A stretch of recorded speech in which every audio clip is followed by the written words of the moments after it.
Welcome back to day 3 of Healthy Boundaries, how to say no without feeling guilty. If this is the first video that you are watching, make sure to go back and watch the first video where we talk about why we need boundaries. And on the second video, I break down the 6 different types of boundaries. But today, we're going to go into how to set, define, and enforce your personal boundaries. So let's go ahead and get into it. Now, if you never set boundaries before, you may find setting them a little bit difficult. Just like anything else in life, creating boundaries is going to take some practice. So you must get in the habit of creating and implementing these appropriate boundaries. If the boundaries are not created and implemented in an appropriate way, your boundaries may be ineffective. So the first step in mentally setting boundaries is to set good boundaries with a firm foundation. This foundation should be made from a healthy standpoint about boundaries.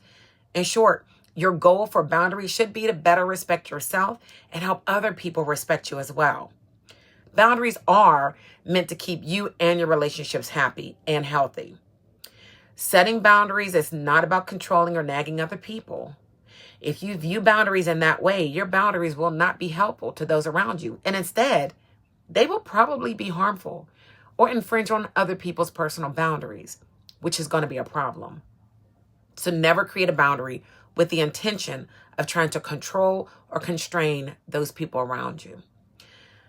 In contrast, creating boundaries with the intention of creating a healthy relationships, it is very important to have this motivation for your personal boundary because it ensures that your boundaries are healthy and efficient.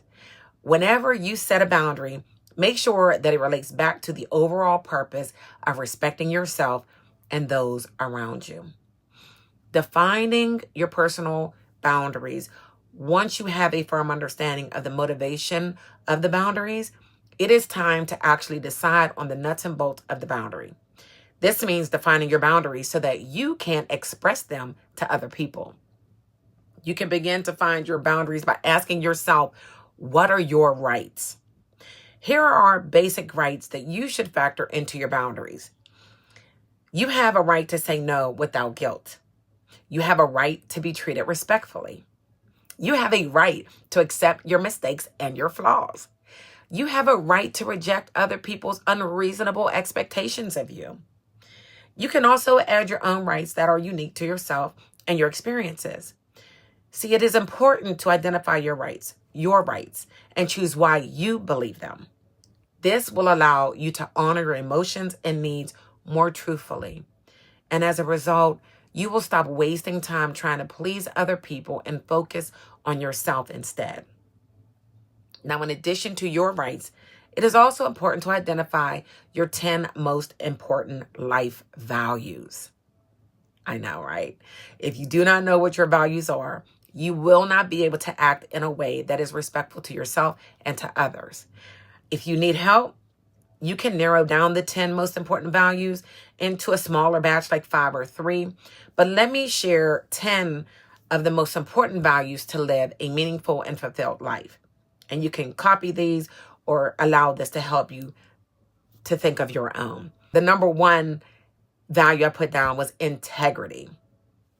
Being honest and having strong moral principles that you adhere to even when it's challenging. Number 2 is love. Building a nurturing relationship filled with care, compassion, and respect. The third one I put down was growth. Continuously improving yourself intellectually, emotionally, and spiritually. 4 is gratitude. Practicing thankfulness for what you have, fostering a positive outlook on life. 5, faith. Believing in something greater than yourself, whether through spiritual, religion, or personal convictions. 6, service. Helping and contributing to others, making a difference in your community or even in the world.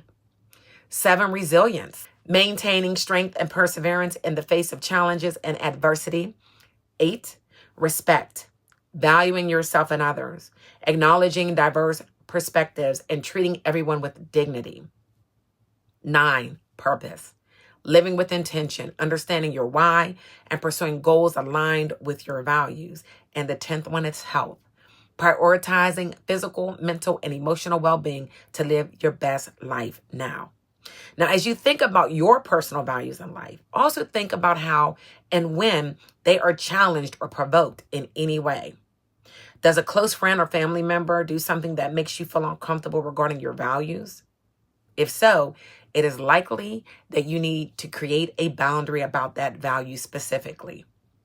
As you start developing your list of rights and values, begin to pay attention to how you feel when you interact with other people. Are there certain scenarios that make you feel uncomfortable? Does a certain person make you feel bad on a regular basis? Do you feel stressed in a certain social scenario? Paying attention to these instances will inform you of what areas you need to set boundaries in. From there, you can start setting your own boundaries. It is important to keep in mind that boundaries do not have to be rigid. You may learn through trial and error that certain boundaries are unrealistic or not even relevant to your true values and needs. And in this case, adjust those boundaries accordingly. That's it. Now let's talk about enforcing your boundaries, y'all. And we will be done with today's topic.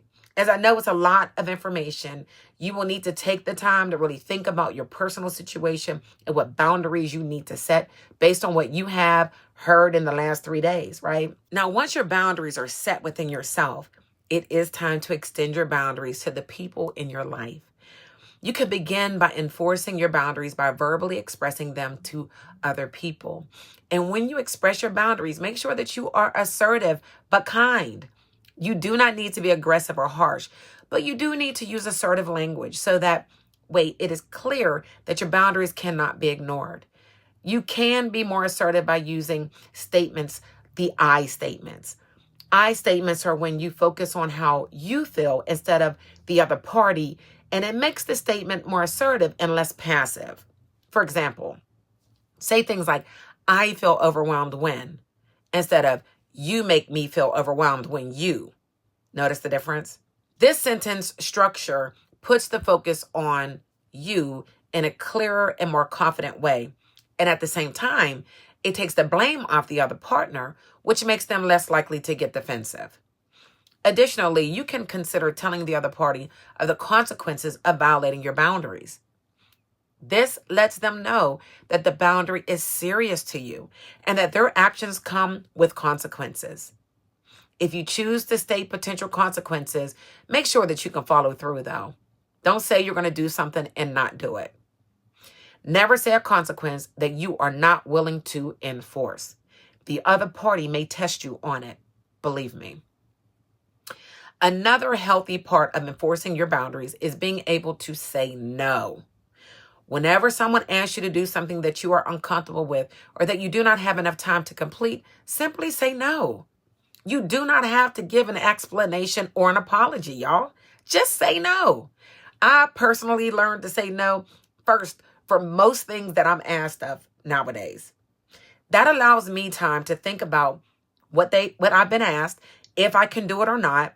And if I decide that I can reach back out to the person and say, you know what, I really could do that now that I had time to think about it. And if I decide that I can't, guess what? I already said no. I could move on in peace. The world is not going to crumble if you say no. Make sure that you point out whenever somebody does not respect your boundaries. If somebody is repeatedly and consciously ignoring your boundaries, you need to confront that person and see what that problem is. Like, what is going on? But you got to confront it. If the person refuses to respect the boundaries that you have set, then you should probably cut them out of your life, if possible. In order for boundaries to be effective, it is important to set them in a way that is respectful and efficient. Remember that boundaries are meant to create healthy relationships, not to control another person. From there, you can begin setting boundaries based on your needs and values.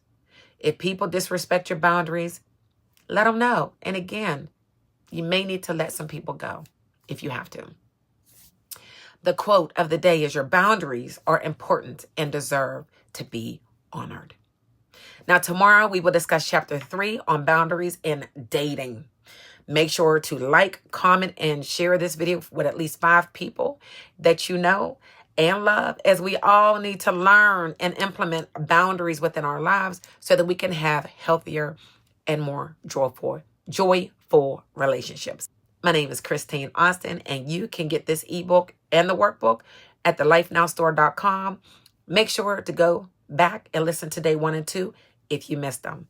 All right? Have a blessed day. Peace.